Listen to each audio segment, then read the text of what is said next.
Part 1. You will hear a woman asking a shop assistant about DVD players. You now have 30 seconds to read questions 1 to 4.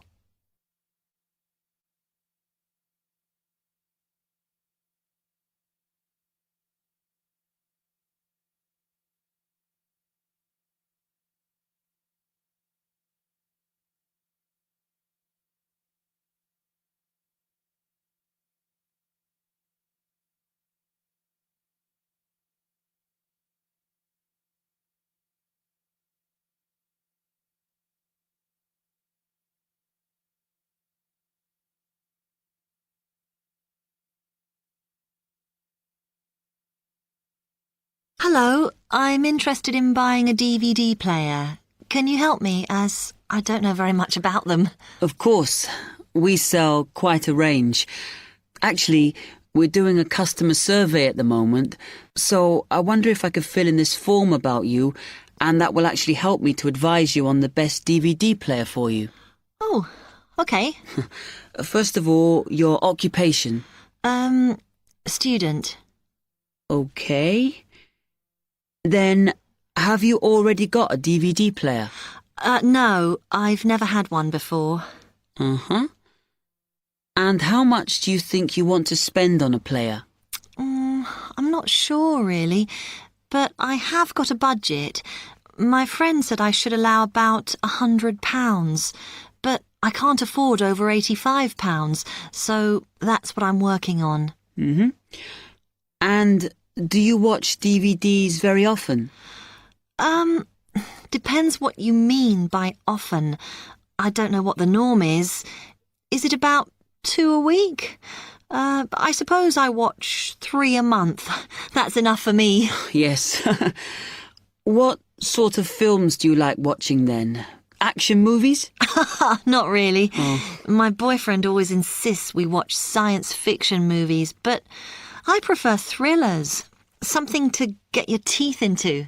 Okay, just one more. Do you watch other DVDs? Ones that are not films, like music or something? Not much, because I don't want to spend the money on something I can watch on TV, but I occasionally rent out comedy programs, and I fight with my boyfriend over all the sports DVDs he watches. You now have 30 seconds to read questions 5 to 10.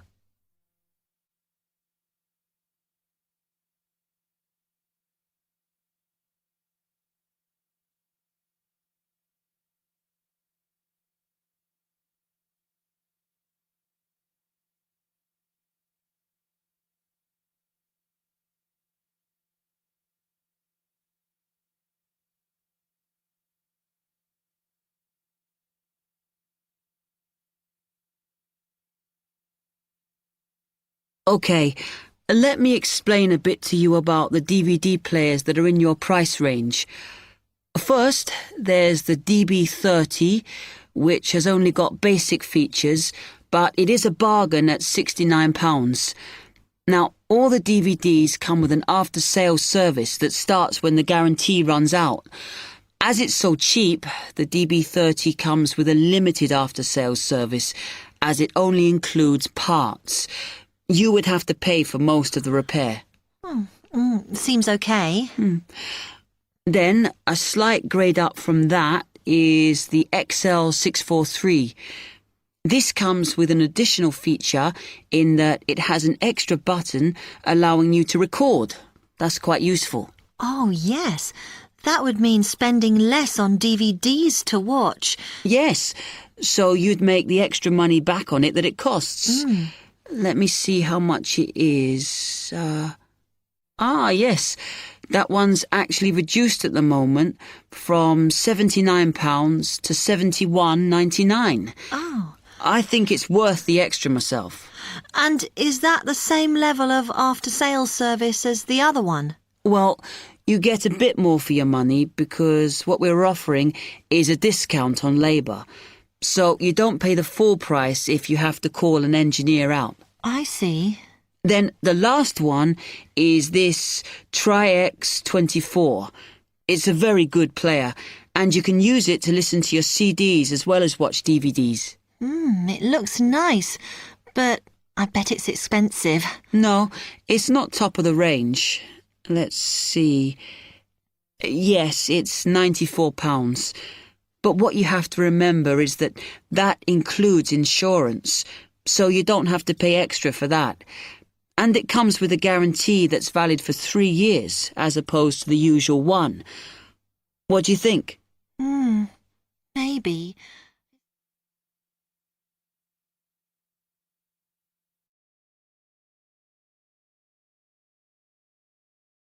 That is the end of part 1. You now have half a minute to check your answers.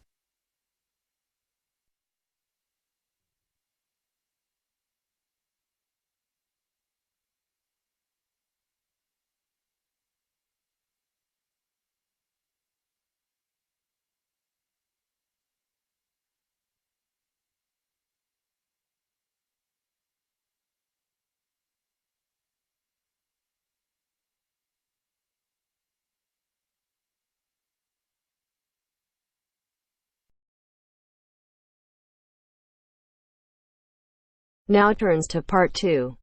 Part 2. You are going to listen to a talk about au pairs in the UK. First, you have some time to look at questions 11 to 15.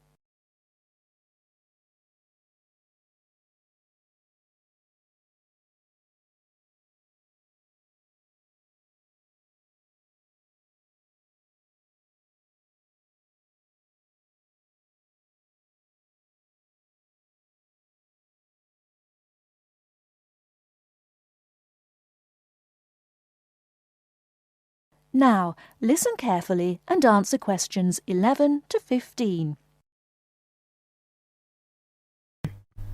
What is an au pair? An au pair is a single girl without any dependents who comes to the UK to learn English and to live as part of an English-speaking family. She is not a domestic servant, but may help in the house for up to 5 hours a day for pocket money. Suitable tasks would be light housework and taking care of children.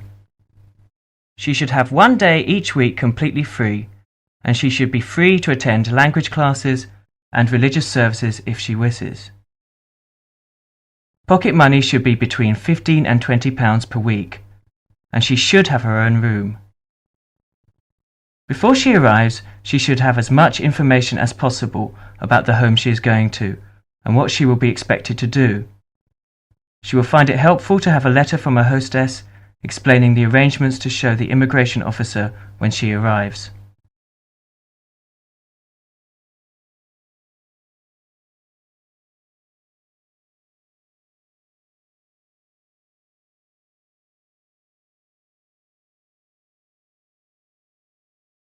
Before you hear the rest of the talk, you have some time to look at questions 16 to 20.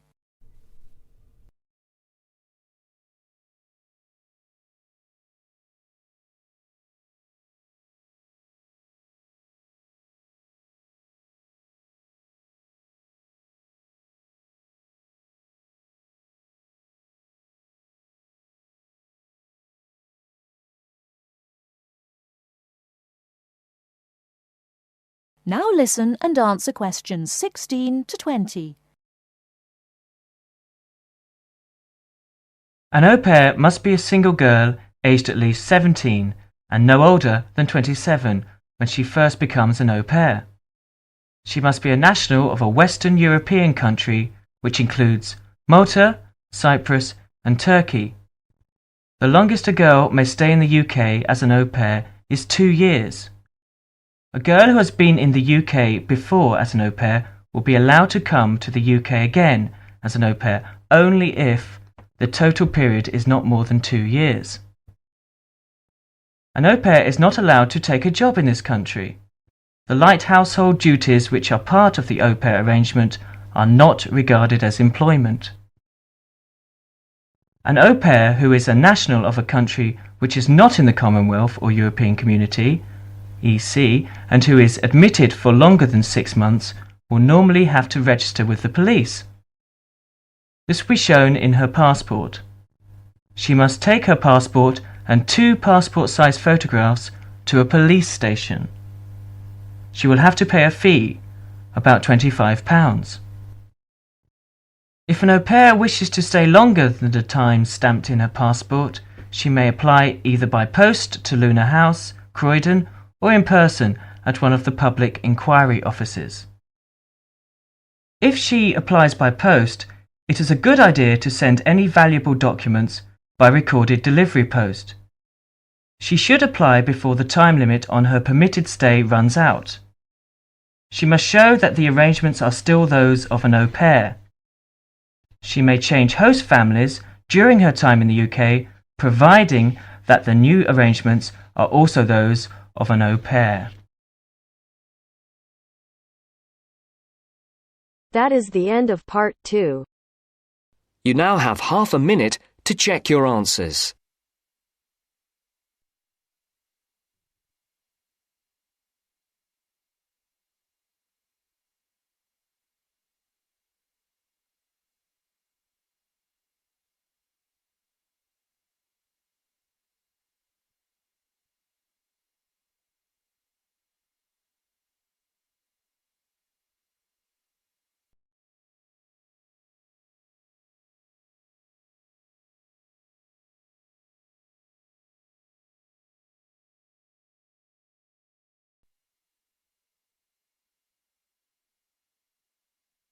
Now turns to part 3.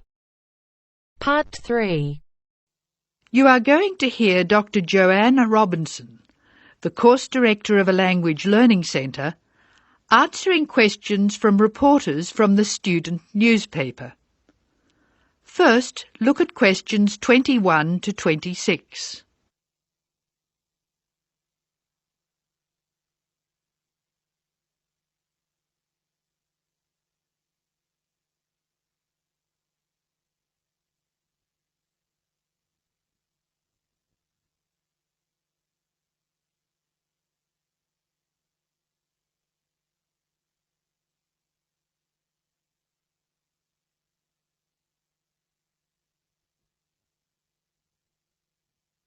As you listen to the first part of the talk, answer questions 21 to 26.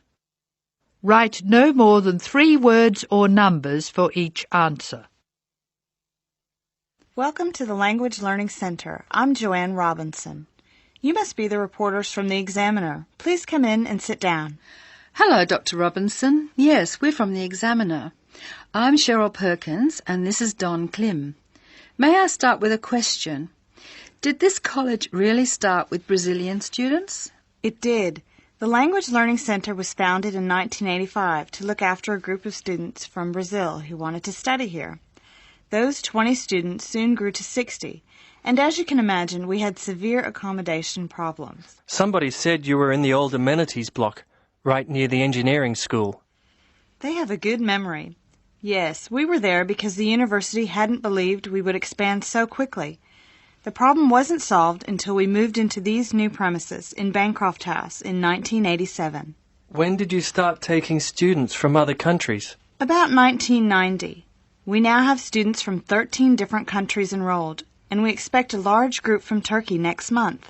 Yes, we've noticed a lot more advertisements for Turkish restaurants in our advertising section.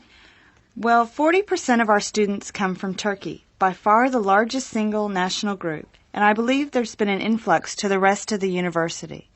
There are a lot of Turkish students studying hospitality. Do you offer anything special to the students? Yes, we do. There are several things which make us rather different from other language schools. English is certainly not restricted to English for academic purposes here. Sometimes we have extra classes for students who have particular courses in mind. And we have just said goodbye to a group of 30 Indonesian students who were preparing for a university course in agriculture.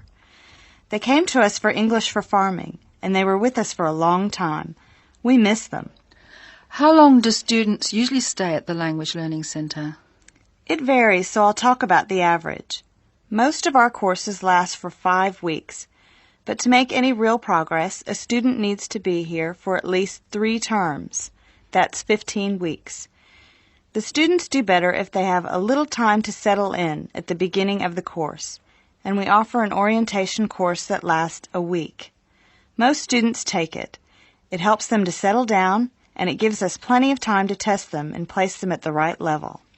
How many people are in each class? We sometimes go up to 18, but our average class size is 14 students, and some classes have as few as 7 participants. It depends on the needs of the group. You were saying that you miss your students when they go. How do you attract students? I mean, how do they hear about the Language Learning Centre in the first place? We're included in the university advertising and marketing, and we have our own website. The thing which works best for us, though, is word of mouth. Students who leave us often send us their friends. In fact, a student who arrived today was carrying a photograph for me of a former student and his baby. It sounds like a nice place to be. It is. A lot of our students make lasting friendships while they're here. Before you hear the rest of the talk, you have some time to look at questions 27 to 30.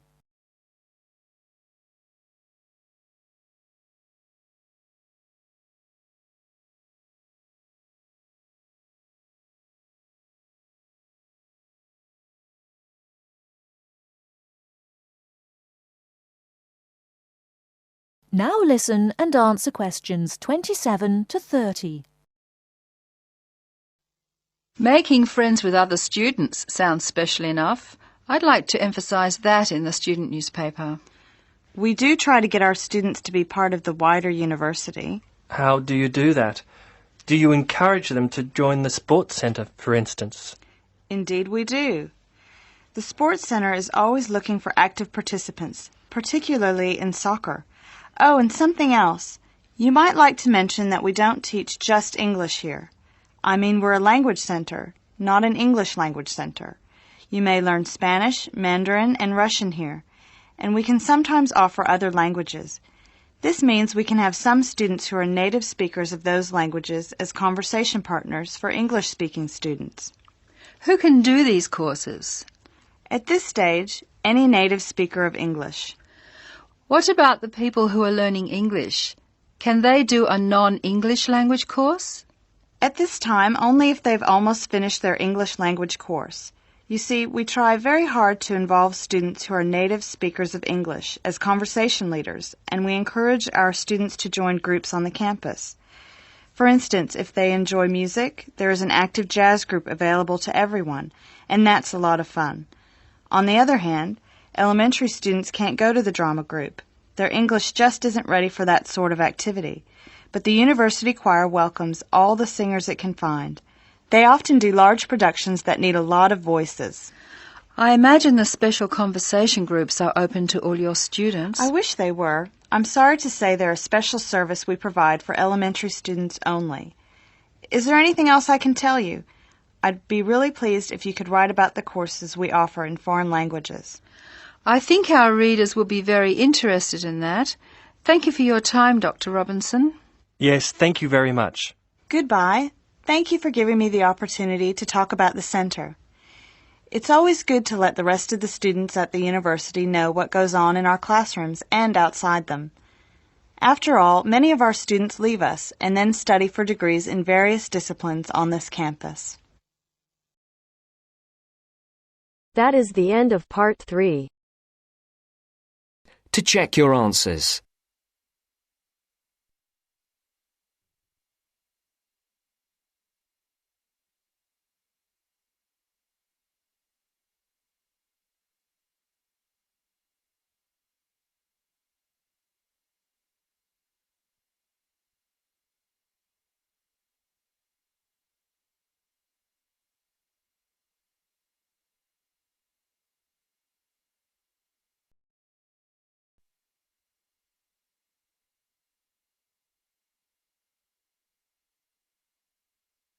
Now turns to part 4. Part 4. You will hear part of a talk on cat breeds. First, you have some time to look at questions 31 to 40.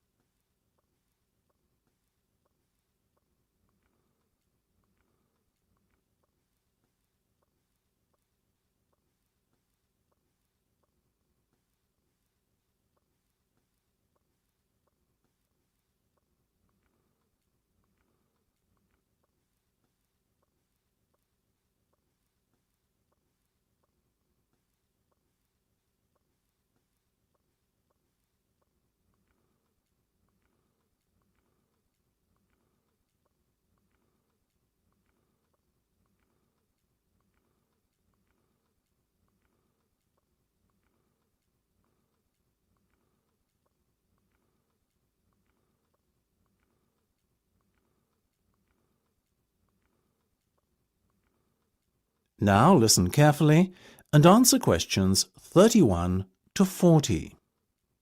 Look at her, ladies and gentlemen. Isn't she beautiful? The Abyssinian is a natural breed of cat which originated in Africa, or more specifically, what is now Ethiopia. Today it is found in much of the surrounding African continent, particularly Somalia. Its head is broad and moderately wedge-shaped, and it has relatively large pointed ears, like the specimen you can see here in front of you. It is typically a reddish colour and is known for the unusual M-shaped marking, which often appears directly above the two eyes. See here. It has a medium-length coat in a sort of ticked pattern, ticked being a term to describe when the hair gets progressively darker from root to tip. There you go, little fellow, well done.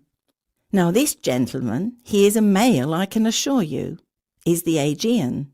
The Aegean is of Greek origin, as you might have guessed, and is thought to have come from the Cycladic Islands. It's considered to be the only native Greek breed of cat. It is one of the newest and therefore rarest cat breeds, but relatively plentiful throughout Greece. It is much liked for its intelligence and friendliness, and because it excels in pest control. It has a semi-long-haired coat with rich tail. The coat is typically bi- or tri-coloured, with white always present, and the other colours ranging from black to red, blue, cream, etc. These colours are just as likely to present themselves as stripes. This little guy, as you can see, has beautiful reddish-blue stripes running through a pale coat. The head is medium-sized and quite round. The ears have a wide base, rounded tips, and are covered by hairs. Now the Australian. Australians are still mainly confined to distribution in their homeland. Obviously Australia, though a number of catteries in the UK have started to breed them too. Look at those expressive eyes. The cat is a fine example of the breed, medium-sized and short-haired. Notice also the large round head. This breed is much loved for its tolerance of children, and because it is very rarely inclined to scratch. Its coat is typically spotted, or, as in the case of this little fellow, classic tabby style. Last but not least, we have the bobtail, another relatively new breed, like the Aegean and Australian. The bobtail first appeared in the 1960s in the United States, the only country in which it has a significant distribution, and is most notable for its stubby, bobbed tail, which is only something like 1/3 to 1/2 the length of a normal cat's tail. It is a very sturdy breed, with rather shaggy and dense fur. Bobtails can have any colour fur, and often have the appearance of a tabby. Unlike the other breeds we have discussed, the bobtail is not natural. It is said to be a result of the crossbreeding of a domestic tabby cat and a bobcat. Such is the careful breeding the cat has undergone that it comes in all colours, and there are also both long and short-haired versions. If I had to recommend one of these breeds to you today, I would have to vouch for the Australian.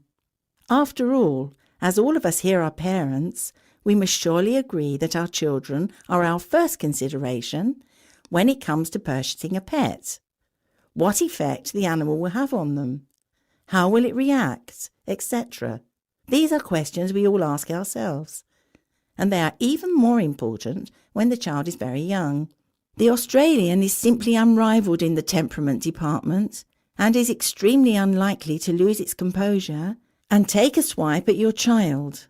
That said, it is still a very rare breed in these parts, and as with all things in the world, rare equates to very expensive. So it may be beyond the price range some of you are prepared to pay.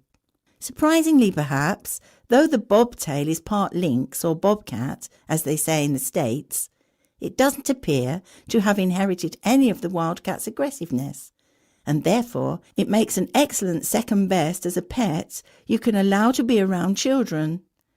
It is also considerably less expensive. The other two breeds we have talked about both make excellent house pets.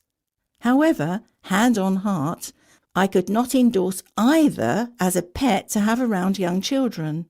In my view, the child's safety is not something to gamble with. So, if you can afford the extra few quid to lay out for a bobtail, or better still, an Australian, do so. You won't regret it.